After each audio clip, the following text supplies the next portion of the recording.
Nudo emi draho an. Sif in anesh, sif kerere.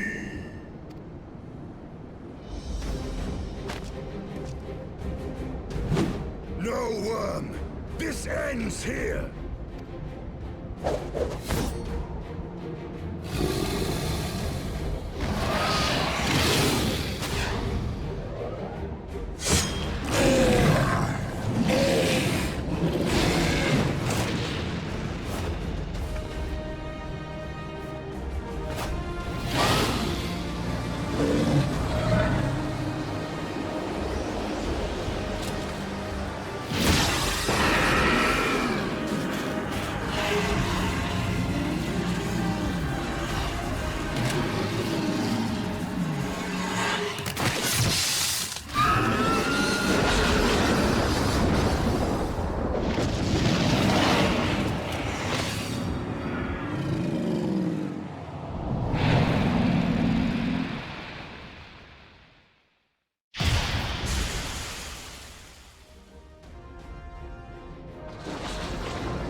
Gifted my people 1,000 years of suffering.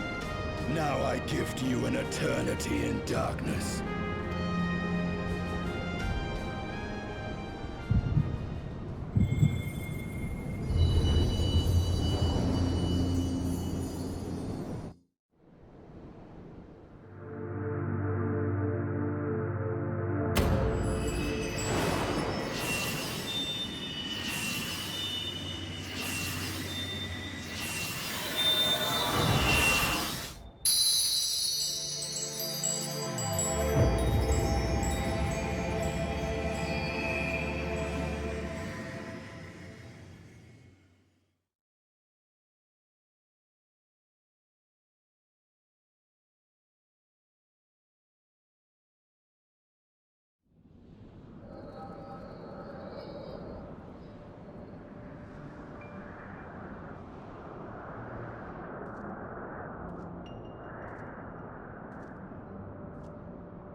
They are ours, Lord Eldrath. The eyes of Nidhogg.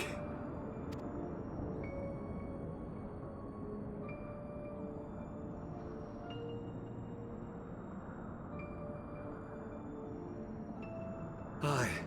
The worm lies broken and my father is avenged. With the wellspring of his vitality thus denied him, Nidhogg shall not linger long in this world. But behold the terrible price we have paid. My sire is dead. So many brother knights slain. We traded our honor for the strength which now courses in our veins. And still we are forced to make such sacrifice. But not in vain, my lord. Hraesvelgr is the only great worm left in Dravania, and he dares not leave his lair. With Nidhogg's eyes in your possession, who now can challenge the might of Ishgard, ascend the throne, and take your rightful place as the ruler of our people?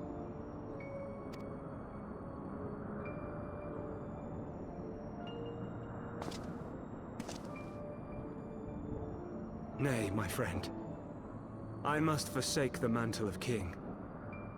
Though Nidhogg be defeated, his wormling horde yet darkens the skies with wings beyond counting. As one who partook of Ratatoska's strength, it shall be my penance to bear a knight's arms until death grants me leave to retire. When that day comes, no prince shall perish, but a hell's-bound hunter of dragons. Lord Haldreth, what then shall become of the royal line? Think of your people, my lord. Without a king, who will the common man turn to in his hour of need? How will he find his way without your benevolent hand to guide him? I thank you, Sir Flavian and Sir Silvertrill, for dispelling my remaining doubts. With men of such wisdom and compassion in service to the realm, it is plain that Ishgard has no need of a king. But if you must bow to the demands of tradition, you need look no further than yourselves for one worthy to wear the crown.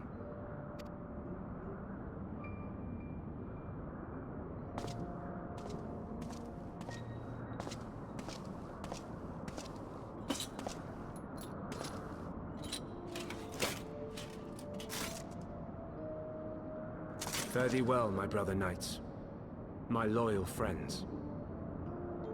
On these shoulders shall I bear the weight of my father's sins. With this lance shall I repay the debt accrued through our misdeeds.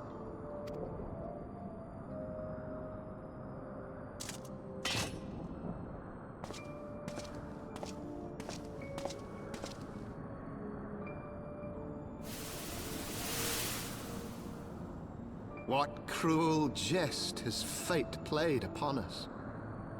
Have we seized this desperate victory only to lose a king? We can but act as our lord has bid. We few who remain must divide between us the rulership of Ishgard and her people.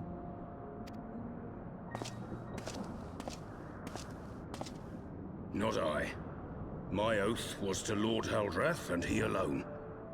If he is not to be king, then I would hang up my shield as well. Will you abandon us too, sir?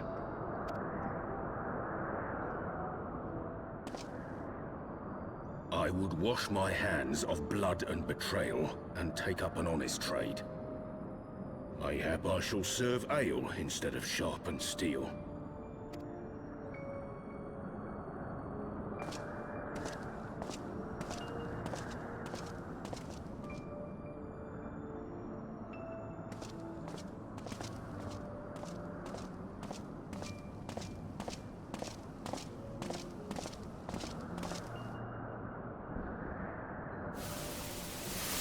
We four, then.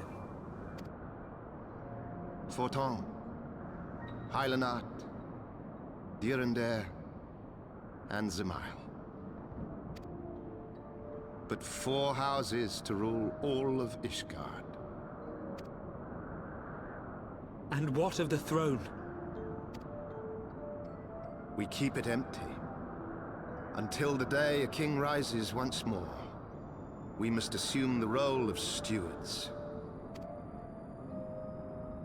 We shall shape our nation anew with a history of our own making, and let the truth of this dark day die here, upon the battlefield.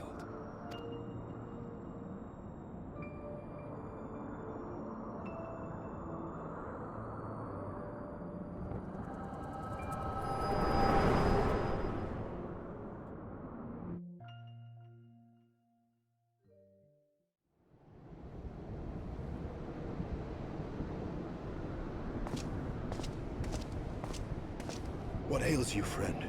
Are you wounded?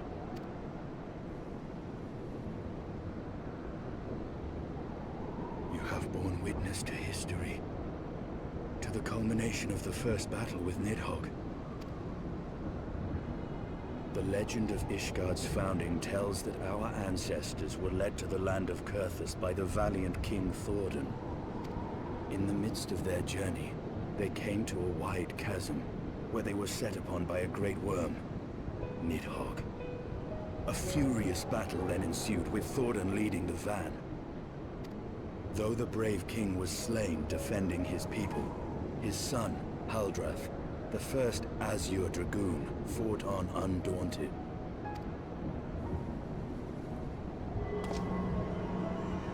And with a mighty thrust of his lance, he gouged out Nidhogg's eye, forcing the wicked creature into retreat.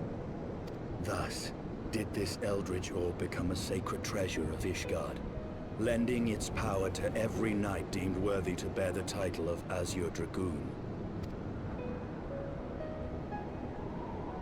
A rousing tale, is it not? Would that I could still believe it. But your vision, which we must accept as immutable truth, leaves no room for doubt, save on one point. If Huldreth took both of Nidhogg's eyes, then how came this eye to be lodged in the worm's skull?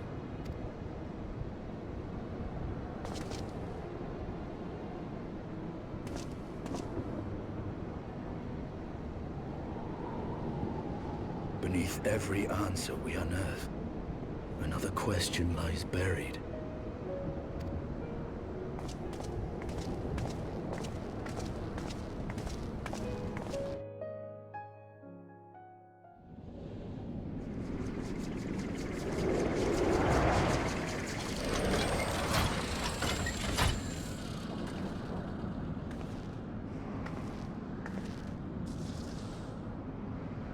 'Twas a fierce battle, but one I knew we would win. Your fame is well deserved, warrior of light. Full proud am I to have fought at your side. I would fain return with all swiftness to Ishgard to inform the Lord Commander of our triumph.